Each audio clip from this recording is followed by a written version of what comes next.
I wonder if there's an intimidation factor once you sign on to play such a legendary character.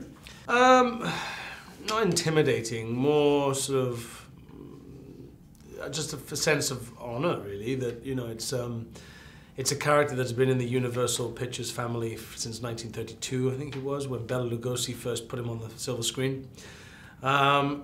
So you just feel very honored. I felt very lucky to be the man who was given the baton to play him.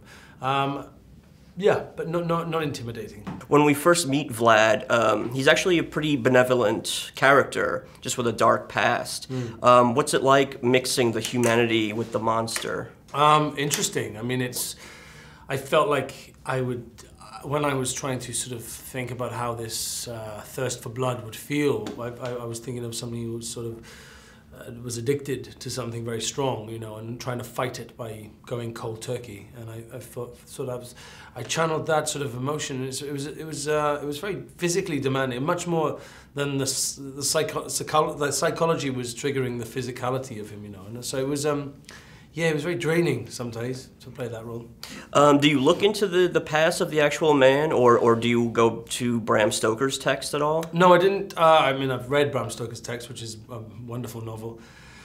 But no, I did a lot of research on the historical aspect of this character, this human that did actually walk the earth in the 1460s, long time ago.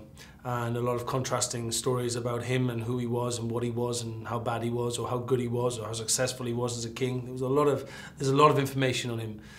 But that's the fun part of playing a historical figure. You can glean little bits of information that you want to embellish your character, and I did that. But at the end of the day, it starts about a historical figure but ends up being a literary figure. So it was just the marriage of both. Yeah, and once he becomes Dracula, you get to kind of play those emotions, which are very strong and primitive, kind of. Was it fun to kind of channel that, the bloodsucker? Yeah, because you all of a sudden you have these incredibly superhuman powers which you can use to your advantage, and it was very fun to do.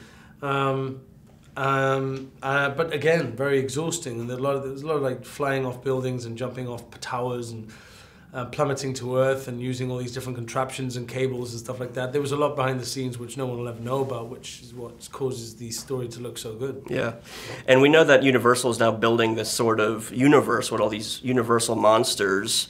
Are you all in to play Dracula maybe a few more times? Who knows?